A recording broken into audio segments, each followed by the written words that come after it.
So beautiful. Now you can verify this beautiful verse. Let the vital life energy, wind, vayu, present in the body now merges into the all-pervading eternal cosmic life energy, the air. And now let this gross body, along with the subtle body, disintegrate into the basic element and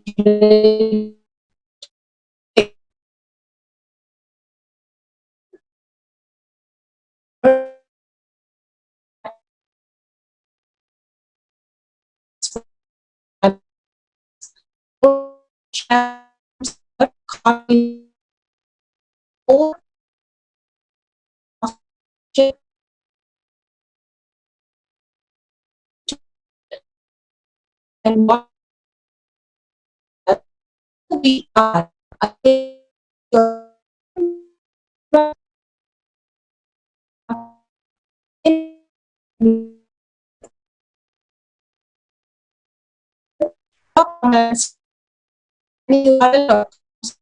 The recording has stopped.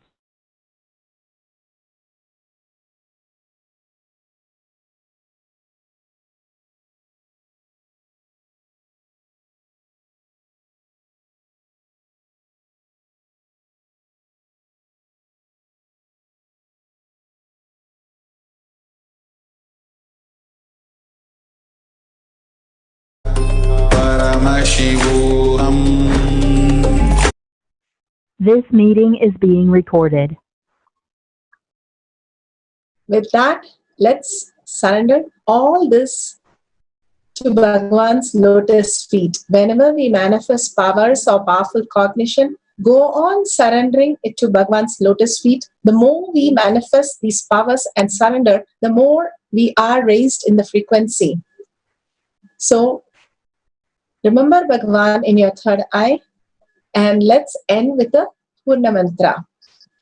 Om Purnamada Purnamidam Purna Purnamudashyate Purnasya Purnamataya Purnameva Vashishyate. Om Shanti Shanti Shanti Hi. Om Tat Sat Sarvam Bhagavate Sri Nithyananda Paramashivam Bhagavatarpanamastu. Om Nithyanandam. Thank you so much. See you in this Kailash Courtyard Manifesting Power session. Make sure you enrich and cause others to be with Bhagwan in the Kailash Courtyard, getting initiated into the highest powerful cognition and power manifestation. Thank you, Nithyananda.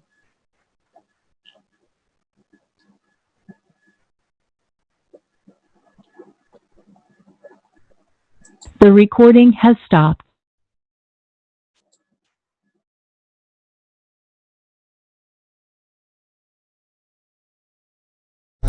Paramashivoham.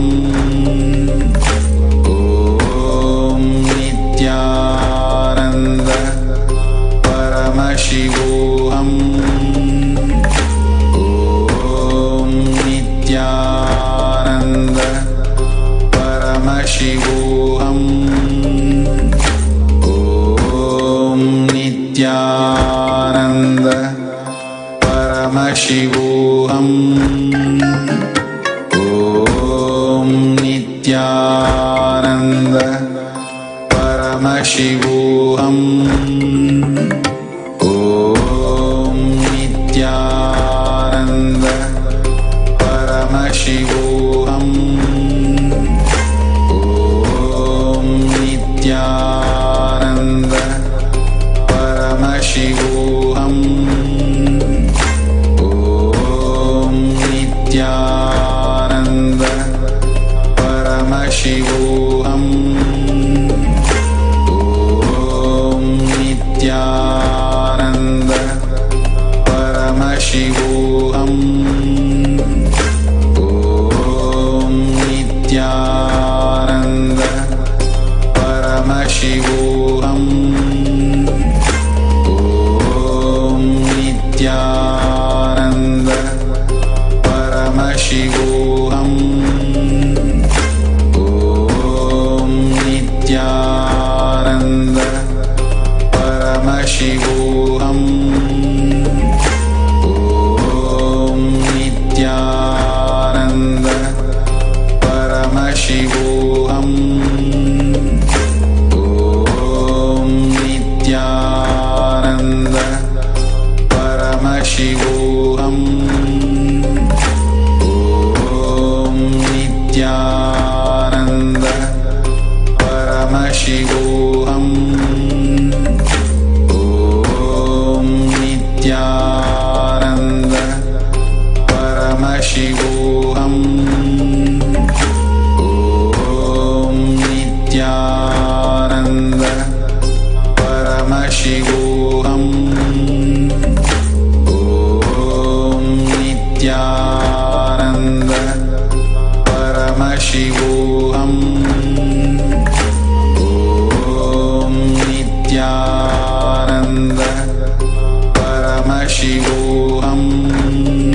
Paramashivoham. Om Nithyananda Paramashivoham. Om Nithyananda Paramashivoham. Om Nithyananda Paramashivoham. Om Nithyananda Paramashivoham. Om Nithyananda Paramashivoham. Om Nithyananda Paramashivoham. Om Nithyananda Paramashivoham. Om Nithyananda Paramashivoham. Om Nithyananda Paramashivoham. Om Nithyananda Paramashivoham. Om Nithyananda Paramashivoham. Om Nithyananda Paramashivoham. Om Nithyananda Paramashivoham. Om Nithyananda Paramashivoham. Om Nithyananda Paramashivoham. Om Nithyananda Paramashivoham. Om Nithyananda Paramashivoham. Om Nithyananda Paramashivoham.